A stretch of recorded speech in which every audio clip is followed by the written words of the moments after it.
Today's story I'm bringing to you is The Velveteen Rabbit.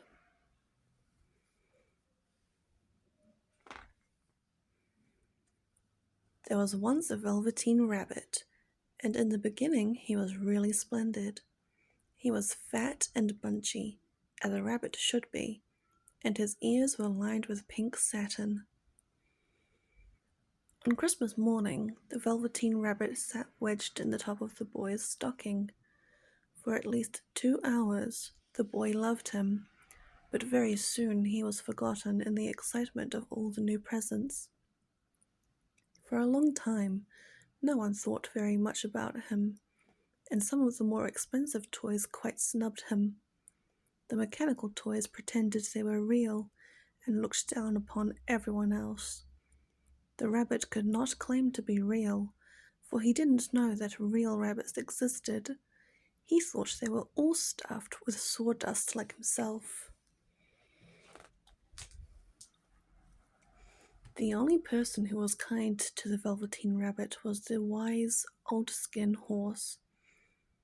"What is real?" the rabbit asked the skin horse one day. "Does it mean having things that buzz inside you?" "Real isn't how you are made," said the skin horse. "It happens to you when a child loves you for a long time, not just to play with, but really loves you. Then you become real." "Does it hurt?" asked the velveteen rabbit. "Sometimes," said the skin horse, for he was always truthful.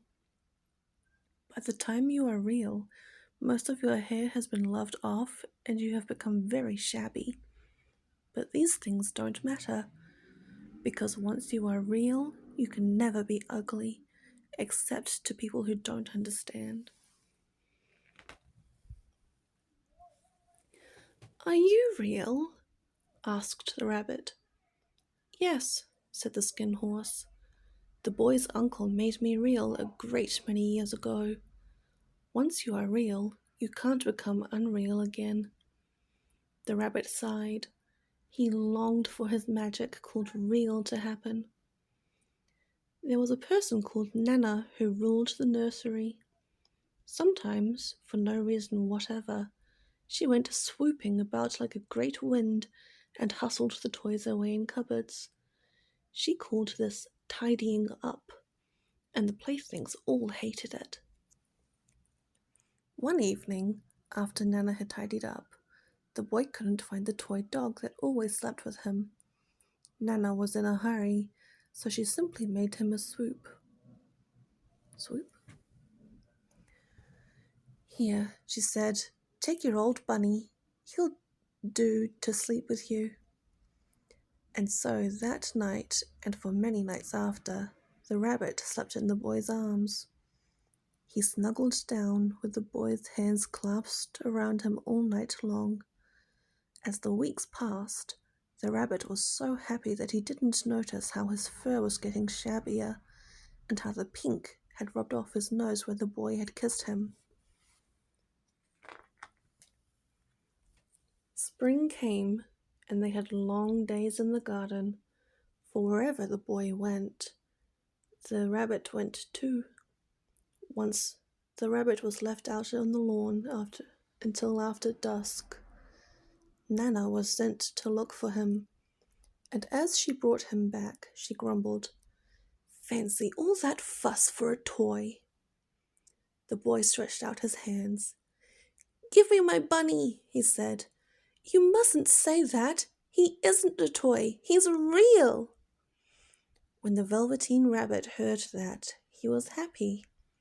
The nursery magic had happened to him at last, and he was a toy no longer. He was real. That night, so much love stirred in his little sawdust heart that it almost burst. Into his boot-button eyes there came a look of wisdom and beauty.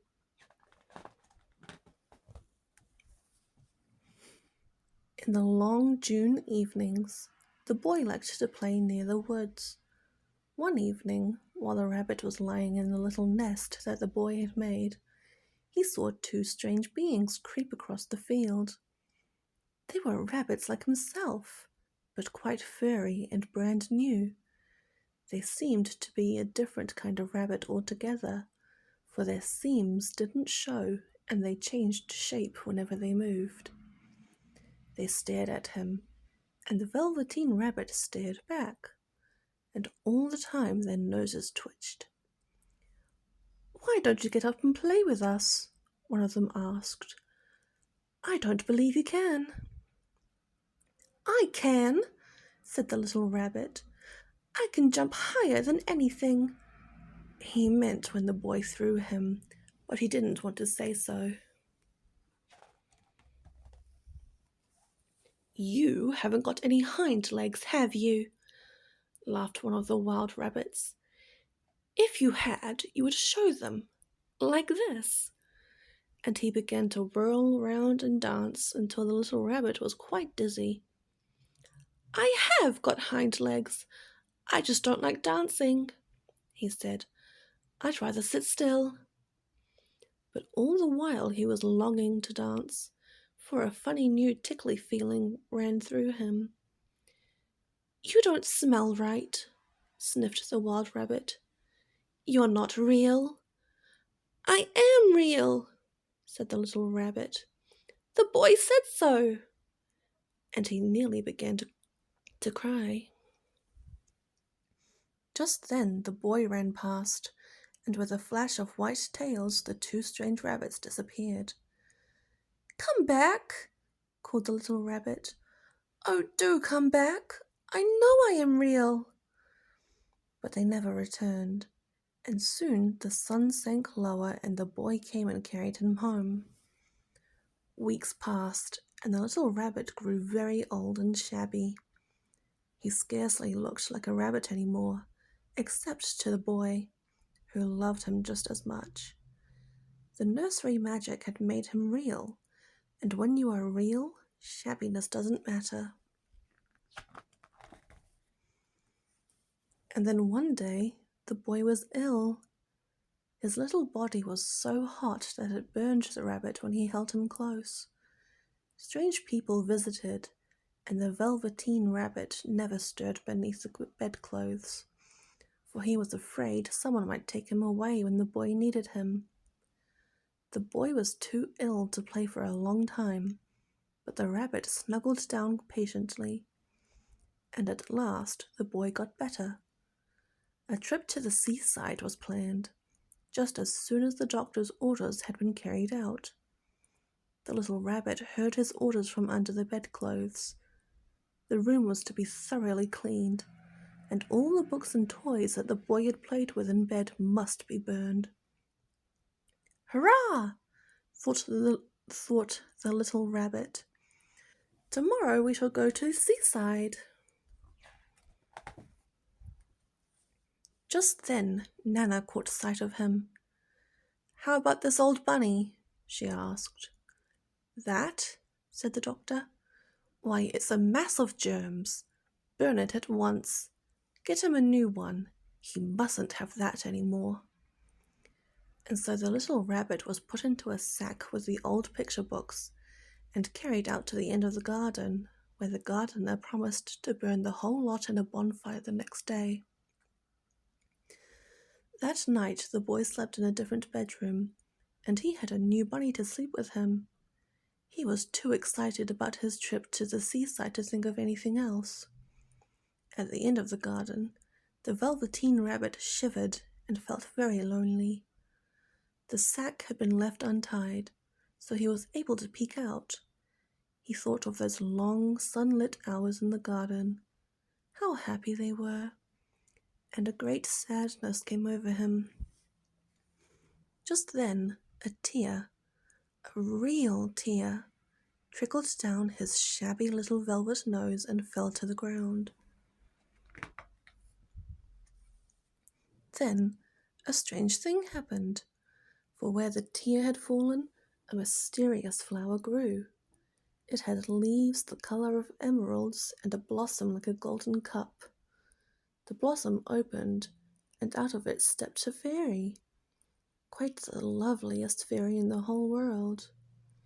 She kissed the little rabbit on his velveteen nose that was all damp from crying. "Little rabbit," she said, "I am the nursery magic fairy.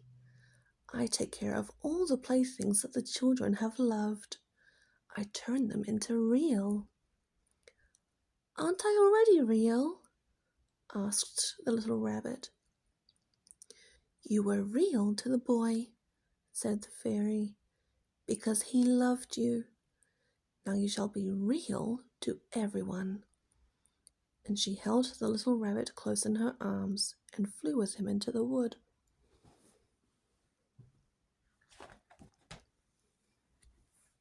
In the open glade, the wild rabbits danced in the moonlight.